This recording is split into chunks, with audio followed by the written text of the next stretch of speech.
ఉన్న బంగారాన్ని విడిపించి ఆ రోజు ఆన్లైన్ రేటుకే మేము కొంటాం. Sharma gold company. Welcome to Suman TV. తెలంగాణలో బీఆర్ఎస్ పూర్తిగా కనుమరుగైనట్టుగా కనిపిస్తోంది. బీఆర్ఎస్ మెదక్ జిల్లాలో కూడా బీఆర్ఎస్ ఓటమి పాలైనట్టుగా తెలుస్తోంది. మొత్తంగా తెలంగాణలో బీఆర్ఎస్ ఓటు బ్యాంక్ అంతా బీజేపీ వైపు కన్వర్ట్ అయిందా అనేది చాలా స్పష్టంగా అర్థమవుతుంది. తెలంగాణ రిజల్ట్స్ ఇప్పటి వరకు వచ్చిన అప్డేట్స్ ప్రకారం చూస్తే ప్రస్తుతానికి ఉన్న లీడ్స్ని ఒకసారి పరిశీలిస్తే కాంగ్రెస్ 8 స్థానాల్లో ఆధిక్యంలో కనిపిస్తోంది. బీజేపీ 8 స్థానాల్లో ఆధిక్యం కనిపిస్తోంది. ఎంఐఎం మొదటి నుంచి ఏదైతే ఎంఐఎం సీట్ ఉందో హైదరాబాద్ పార్లమెంటు నియోజకవర్గంలో అసదుద్దీన్ ఓవైసీ లీడ్లో కనిపిస్తున్నారు. మొత్తంగా ఓల్డ్ సిటీలోకి మాత్రం ఈ రాజకీయ పార్టీలు ఎంటర్ కాలేకపోతున్నాయి. ఓల్డ్ సిటీలో ఎంఐఎం హవా ఇంకా కొనసాగుతున్నది. ఈసారి ఓల్డ్ సిటీలో బీజేపీ చాలా ప్రతిష్టాత్మకంగా తీసుకుంది. అక్కడ మాధవీలతను నిల్చోబెట్టింది, గట్టి పోటీ ఇవ్వాలని ప్లాన్ చేసింది. కానీ ఓల్డ్ సిటీలోకి బీజేపీ ఇంకా అడుగు పెట్టలేకపోయింది. మొత్తానికి ఒక్కసారి బీఆర్ఎస్ పరిస్థితి చూస్తే కేసీఆర్ ఏదైతే ఆ తెలంగాణకి తొలి ముఖ్యమంత్రిగా ప్రమాణ స్వీకారం చేశారు, 9 సంవత్సరాల పాటు తెలంగాణని పరిపాలించారు. అంతేకాదు అసెంబ్లీ ఎన్నికల్లో ఓటమి తర్వాత కేసీఆర్ ప్రచార బాధ్యతనంతా తన భుజాన వేసుకున్నారు. ఎప్పుడూ మీడియా ముందుకు రాని కేసీఆర్ ఈసారి మీడియా హౌజుల్లోకి వచ్చి లైవ్ల్లో కూర్చున్నారు. ఒక్కొక్కరి కొన్ని వేల ప్రశ్నలకి కేసీఆర్ చుట్టూ, అప్పటి ప్రగతి భవన్ చుట్టూన అనేక ప్రశ్నలకి, కాళేశ్వరం ప్రాజెక్టు మీద ఉన్న అనేక ఆరోపణలకి సమాధానం చెప్పే ప్రయత్నం చేశారు. కానీ కేసీఆర్ సమాధానాల పట్ల ప్రజలు కన్విన్స్ కాలేదని మరోసారి స్పష్టంగా అర్థమైంది.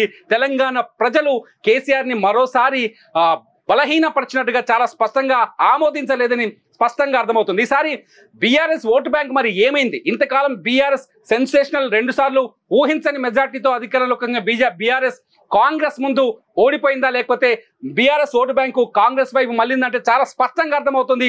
బీఆర్ఎస్ ఓటు బ్యాంక్ అంతా ఈసారి బీజేపీ వైపు మళ్ళినట్టుగా తెలుస్తుంది. గతంతో పోలిస్తే అసెంబ్లీ ఎన్నికల్లోనూ బీజేపీ ఈసారి తెలంగాణలో మెరుగ్గా కనిపించింది. పార్లమెంట్ ఎన్నికల్లోనూ బీజేపీ చాలా బలంగా కనిపించింది. 8 స్థానాల్లో ఘన విజయం సాధించే పరిస్థితులు కనిపిస్తుంది. ఒక్కసారి చూద్దాం.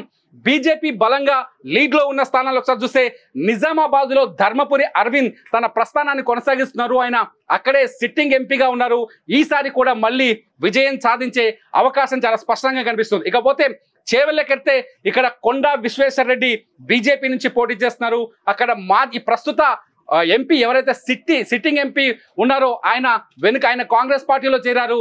ఆయన రంజిత్ రెడ్డి వెనుకంజలో ఉన్నారు. ఇక్కడ విశ్వేశ్వర రెడ్డి లీడ్లో ఉన్నారు. ఇకపోతే కరీంనగర్ ఒకసారి చూస్తే కరీంనగర్ బండి సంజయ్ ఇక్కడ సిట్టింగ్ ఎంపీగా ఉన్నారు. బండి సంజయ్ ప్రభంజనం సృష్టిస్తున్నారు. ప్రస్తుతానికి ఆయన దాదాపు 90,000 ఓట్ల ఆధిక్యంలో కనిపిస్తున్నారు. బండి సంజయ్ ఈసారి మరోసారి భారీ మెజార్టీని సాధించే అవకాశం చాలా స్పష్టంగా కనిపిస్తోంది. ఇకపోతే మహబూబ్ నగర్కి వస్తే మహబూబ్ నగర్లో డీకే అరుణ లీడ్లో ఉన్నారు. మహబూబ్ నగర్లో కాంగ్రెస్ వస్తుంది, వంశీచంద్ర రెడ్డి వస్తుందని మొదటి నుంచి ప్రిడిక్షన్స్ వచ్చాయి. కానీ చాలా స్పష్టంగా కనిపిస్తోంది ఇక్కడ బీజేపీ జాతీయ మహిళా ఉపాధ్యక్షురాలుగా ఉన్న డీకే అరుణ మహబూబ్ నగర్లో చాలా బలంగా కనిపిస్తున్నారు. ఇకపోతే సికింద్రాబాద్కు వస్తే కేంద్ర మంత్రి, ప్రస్తుత పర్యాటక శాఖ మంత్రిగా ఉన్నారు కిషన్ రెడ్డి ఈసారి సికింద్రాబాద్ని మళ్ళీ గెలుచుకుంటారు. కిషన్ రెడ్డి లీడ్లో కనిపిస్తున్నారు. ఇక్కడ బీఆర్ఎస్ ఎవరైతే బీఆర్ఎస్ నుంచి పద్మారావు గౌడ్ ఉన్నారో, పద్మారావు గౌడ్ అలాగే దానం నాగేందర్, ప్రస్తుతం ఎమ్మెల్యేగా ఉన్న జూబ్లీ హిల్స్ ఎమ్మెల్యేగా ఉన్న దానం నాగేందర్ ఇద్దరు వెనుకంజలో ఉన్నారు. కిషన్ రెడ్డి చాలా స్పష్టంగా లీడింగ్ లో కనిపిస్తున్నారు. ఆదిలాబాద్కు వస్తే గోదాం నగేష్ బీజేపీ అభ్యర్థి, మొదటి నుంచి ఈయన పైన అంచనాలు ఉన్నాయి. నగేష్ బీజేపీ ఆదిలాబాద్ లో గెలుస్తారని నగేష్ కూడా చాలా స్పష్టమైన ఆధిక్యాన్ని కొనసాగిస్తున్నారు. వరంగల్కి ఒకసారి మహబూబాబాద్, ఒకసారి ఆదిలాబాద్ మల్కాజ్గిరికి వస్తే మల్కాజ్గిరి కంప్లీట్ అర్బన్ బేస్డ్ ఉన్న ఏరియా. మల్కాజ్గిరిలో ఈటల రాజేందర్ గత అసెంబ్లీ ఎన్నికల్లో బీజేపీ నుంచి పోటీ చేసి ఓడిపోయారు. ఈసారి పార్లమెంట్ ఎన్నికల్లో మల్కాజ్గిరి నుంచి ఆయన పోటీ చేశారు. మల్కాజ్గిరిలో ఈటల రాజేందర్ ఈసారి భారీ మెజార్టీని నమోదు చేసే అవకాశం చాలా స్పష్టంగా కనిపిస్తుంది. ఇకపోతే మెదక్ కేసీఆర్ అడ్డా, అట్లాగే హరీష్ రావు అడ్డా, టీఆర్ఎస్ పార్టీకి ఆయువు పట్టు లాంటి పరిస్థితి ఏరియా. మెదక్ పార్లమెంట్లో కూడా బీఆర్ఎస్ బలహీన పడిపోయింది. మెదక్లో రఘునందన్, బీజేపీ అభ్యర్థి రఘునందన్ ప్రస్తుతానికి లీడ్లో కనిపిస్తున్నారు. ఇక కాంగ్రెస్ మరో 8 చోట్ల కనిపిస్తుంది. కాంగ్రెస్ లీడింగ్ స్థానాలు చూస్తే జహీరాబాద్లో సురేష్ షట్కర్ లీడింగ్లో కనిపిస్తున్నారు. మహబూబాబాద్లో మాజీ మంత్రి బలరాం నాయక్ చాలా బలంగా కనిపిస్తున్నారు. బలరాం నాయక్ కూడా భారీ మెజార్టీని నమోదు చేసే అవకాశం కనిపిస్తుంది.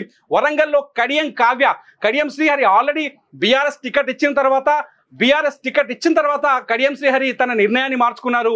తను రాత్రికి రాత్రే బీఆర్ఎస్ నుంచి కాంగ్రెస్ పార్టీలో చేరారు. కడియం కావ్యకు టికెట్ వచ్చినప్పటికీ, బీఆర్ఎస్ టికెట్ వచ్చినప్పటికీ దాన్ని వదిలేసి కాంగ్రెస్ టికెట్ మీద కడియం కావ్య బరిలోకి దిగారు. కడియం కావ్య కూడా భారీ మెజార్టీని నమోదు చేసే అవకాశం కనిపిస్తుంది. ఇకపోతే ఖమ్మంలో రఘురామరెడ్డి అయిన వెంకటేష్కు వియంకుడు, అట్లాగే ఆ ఖమ్మం జిల్లా మంత్రికి అతి దగ్గర బంధువు ఖమ్మంలో రఘురామరెడ్డి కూడా మంచి మెజార్టీతో గెలిచే అవకాశం కనిపిస్తుంది. నాగర్ కర్నూలులో బీజేపీ ప్రభావం ఉంటుందనుకున్నారు, కానీ నాగర్ కర్నూలులో కూడా ఫలితం మరోలా కనిపిస్తుంది. ఇక్కడ మల్లు రవి కాంగ్రెస్ పార్టీ నుంచి లీడింగ్ లో కనిపిస్తున్నారు. ఇకపోతే పెద్దపల్లి జి గడ్డం వంశీకృష్ణ, వీళ్ళ కుటుంబం మొదటి నుంచి కాకా కుటుంబం, కాకా రాజకీయ వారసుడుగా ఈసారి పెద్దపల్లి నుంచి ఎన్నికల బరిలోకి దిగారు. గడ్డం వంశీకృష్ణ ఇక్కడ లీడ్ లో కనిపిస్తున్నారు. ఇక నల్గొండకు వస్తే, నల్గొండలో జానారెడ్డి కుమారుడు రఘువీర్ రెడ్డి ఈసారి కాంగ్రెస్ తరఫున ఎన్నికల్లో పోటీ చేశారు. రఘువీర్ రెడ్డి కూడా భారీ మెజార్టీని నమోదు చేసే అవకాశం సూచనలు కనిపిస్తున్నాయి. రఘువీర్ రెడ్డి కూడా ఇక్కడ ముందంజలో కనిపిస్తున్నారు.